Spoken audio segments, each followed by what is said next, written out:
Уже много лет ученые всего мира дискутируют и строят теории относительно самых загадочных и необъяснимых явлений. Эксперты издания New Scientist выделили 6 основных загадочных явлений, вызывающих горячие споры среди ученых.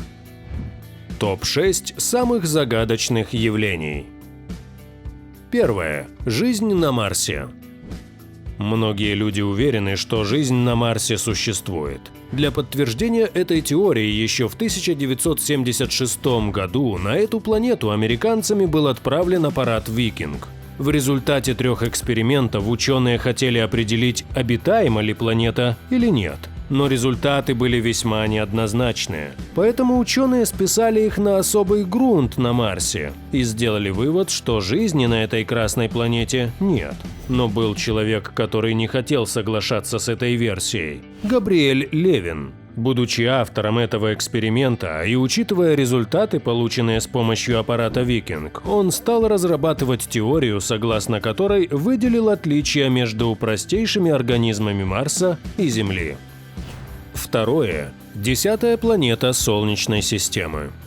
Существует ли 10-я планета или нет, пытаются разобраться лучшие астрономы и ученые мира. За небольшим Плутоном находится астероид Седна, считающийся одним из крупнейших в нашей системе и самым красным.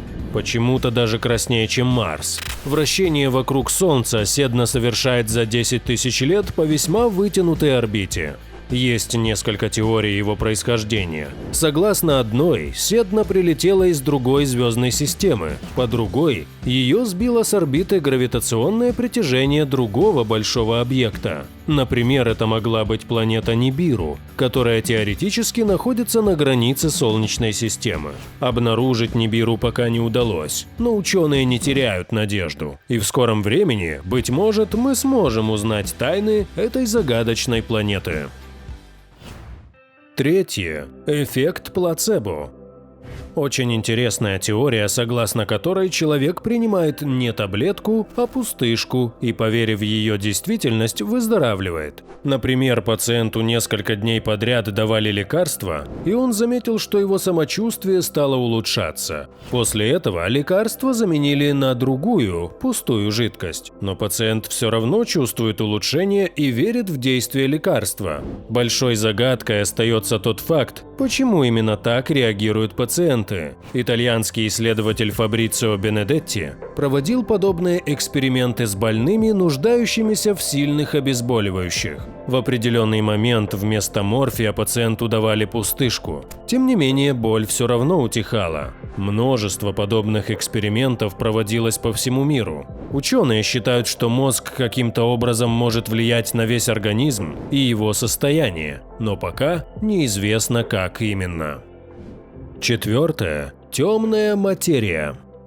В нашей Вселенной множество галактик, и все они вращаются вокруг центра, причем на большой скорости. Ученые решили подсчитать массы всех галактик и выяснили, что они довольно легкие, и по законам физики такое вращение невозможно. После этого ученые выдвинули гипотезу о том, что существует темная материя во Вселенной, которую нельзя никак увидеть, пощупать, и как она выглядит, никто не знает. На сегодня лишь известно, что она занимает 90% массы Вселенной, поэтому можно сделать вывод, что мы знаем о нашем мире всего 1/10 часть.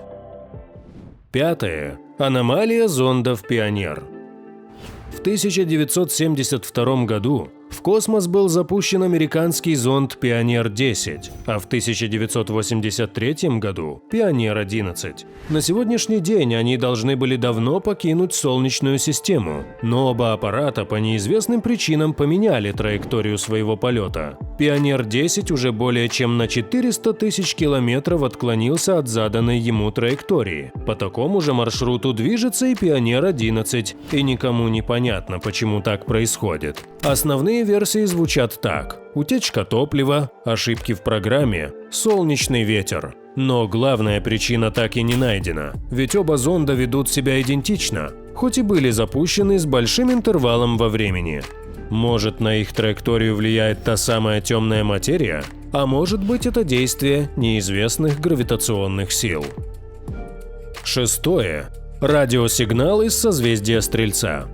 В 70-х годах 20 века в Америке стартовала программа, основной целью которой был поиск радиосигналов с других планет. Ученые направляли радиотелескопы в небо, которые сканировали эфир и пытались найти сигнал. Долгое время это не приносило никаких результатов, но летом 1977 года самописец, который регистрировал все на ленте, вывел слово «Вау». Длительность этого сигнала составила 37 секунд на частоте 1420 МГц. Ни один передатчик на Земле не может работать в таком диапазоне. Сигнал исходил из созвездия Стрельца, в котором самая близкая звезда находится на расстоянии 220 световых лет.